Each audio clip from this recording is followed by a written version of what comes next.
What's up, friends, and welcome back to my channel, Torpedoes and Tarantulas, where tonight we have another cigar review. I know I haven't done a lot of cigar reviews in a while, and I apologize for that. I'm trying to get back into doing more of those because that's my roots. That's how my channel started. So tonight we're going to try to get back into doing the cigars. Tonight we have a very special cigar. I have not had one of these yet. This is the CAO Flathead. This is the V5554 Camshaft. There's a lot of talk and hype behind the CAO Flathead. Many of you out there may have already had them and know about them. I've never had one myself, but there's a lot of accolades for this cigar, so I'm excited to try it. It's been a while since I've even smoked cigars. I've been unable to between being busy and then being sick, so I was unable to smoke cigars and do review videos. I've still got several cigars I want to do reviews on, so I'm going to try to get around those in the next few weeks. Starting with this one right here. So let's kind of dive into this thing. So the CAO Flathead, this is, like I said, this is the V554 Camshaft. This is a 5.5 by 54 ring gauge Robusto. The CAO Flathead was named the number 3 cigar of 2015 and with a 95 rating.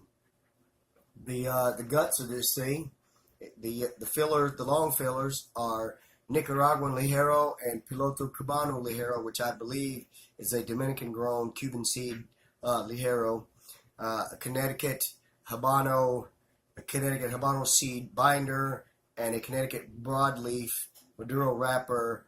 So this one promises to be a full flavored stick throughout, I'm sure. So it'll be enjoyable. Also, this thing is a box press, which I really like, and you can see how the top side of it is pretty flat, which is why I believe they call it the Flathead. One of the reasons why they call it the Flathead.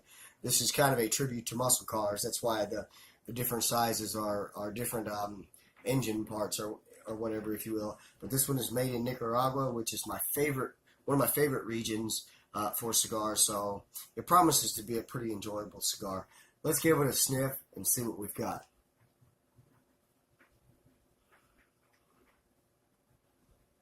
Right away, I've got some leather, little leather, and some dark chocolate, almost like that dark semi-sweet baker's chocolate on the wrapper there. So let's check out the foot. There's a fruity, like dried fruity smell, with some more of that dark chocolatey smell. It's almost reminiscent of like a chocolate-covered cherry or something. It's really, really nice. So, without much more blabbing, just had to sniff it one more time. That smells pretty good. I'm going to go ahead and heat this thing up and then get it lit. And while I'm heating it up, I'll just say sorry for those of you who like my cigar reviews. I haven't been able to do any in a while. I've been real busy with working. And then a couple of weeks ago, I was in a local hamburger joint in town for lunch, standing in line, and there was a lady in line in front of us just coughing her full head off. Made me so damn mad. You know, I'm thinking, why don't you go through the drive-thru if you've really got to have your hamburger? Long story short, 3 days later, I woke up feeling like shit, and now a week and a half, almost 2 weeks later, my chest and lungs and everything are finally healing up enough where I get back into smoking cigars. So, thank you, lady at the Whataburger. I really appreciate that. So now we've got this thing toasted. Let's go ahead and get her lit and see what we've got.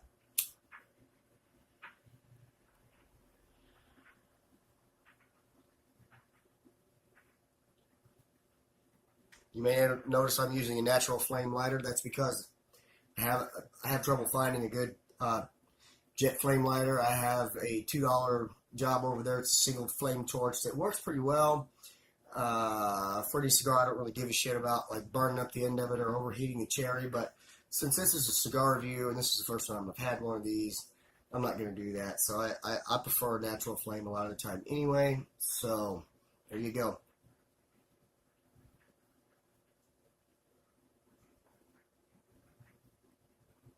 Full flavor right off the bat. Plenty of there's a pepper, kind of a black pepper flavor, and a toastiness coming in on the finish.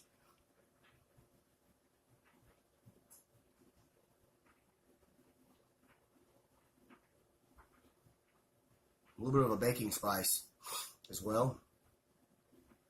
So let me get into this thing a little bit and let my brain figure out what I'm tasting, and I'll get back and let you know what we've got.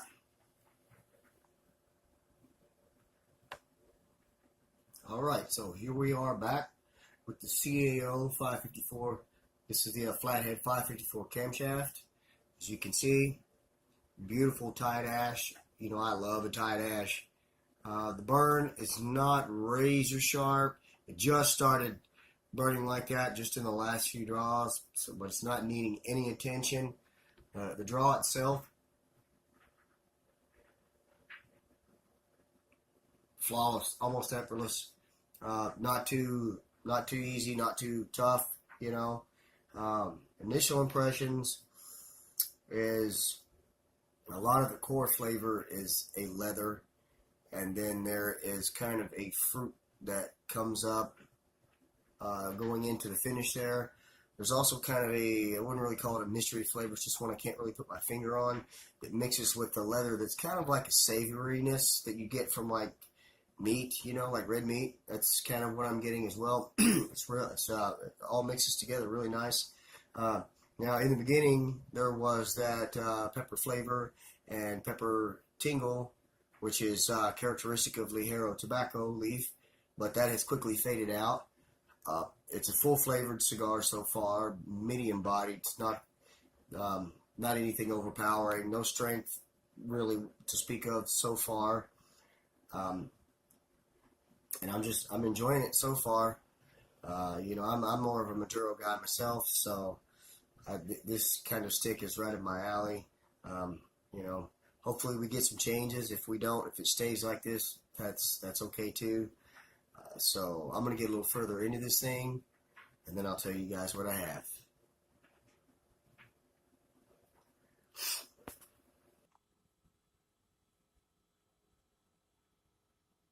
Okay guys, so here we are back with the CAO Flathead, approaching the band point. And I just want you guys to notice this ash and how long it is. I'm going to go ahead and give it a tap before it ends up on the table. And it doesn't want to knock off of there. That's pretty impressive. I just gave that thing 4 or 5 strong taps with my finger, and it's still holding on.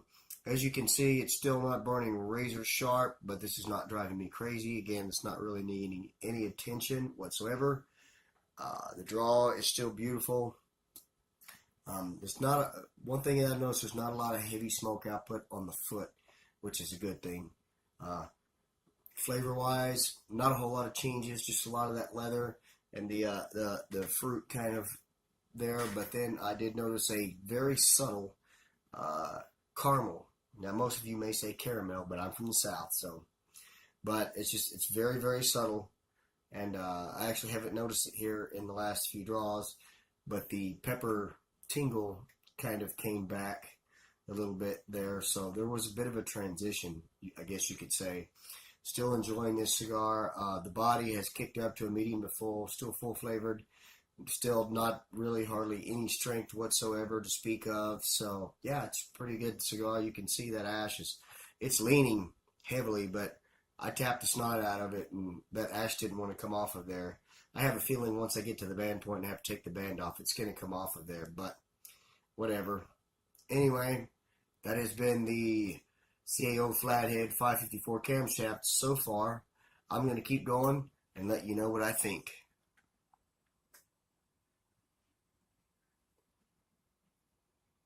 Alright, so here we are on the tail end of this CAO Flathead 554 Camshaft. And since the last update, not really many changes besides the fact that the body and the flavor have just kind of amped up. At the tail end of the cigar, the flavor profile is pretty much the same. There's starting to be more of that pepper flavor and tingle toward the end. As I said, that's characteristic of the Ligero tobacco. The draw has been beautiful throughout. The construction was gorgeous. You saw that ash there. That was only the second ash through the whole cigar, so absolutely no complaints there. The ash never flaked or flowered on me. It burned uneven there for just a bit, but it finally corrected itself. There's really been not hardly any strength at all to this cigar, but it's definitely a full-flavored and fuller-bodied cigar. I've had others CAOs, and I really enjoy them myself. This is my personal opinion. The CAO Flathead, is it deserving of a 95 rating? Not in my opinion. I would probably give it maybe a 91. Would I buy this at a B&M? Sure. Would I go online, buy a 5-pack or box? Probably not. But I would smoke this cigar again. It's just really not up to my flavor profile to give it that high of a rating. Not that it's a bad cigar. It's a pretty good cigar.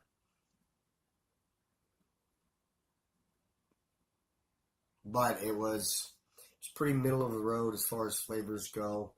There was only a slight transition, but other than that, it was a pretty consistent stick. So, if you like those kind of flavors, then this stick is for you. If you don't like your fuller-bodied cigars, I would steer away from this one.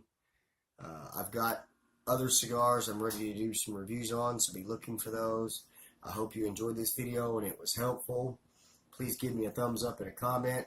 If you haven't subscribed to me and you like cigars and cigar reviews, or if you like cool shit like tarantulas and scorpions and stuff like that, give me a sub. I really hope that you enjoyed this video. Don't forget, guys, smoke them if you got them. If you don't got them, get them. And as always, guys, take care of yourselves and each other. Hope you all have a great night. God bless.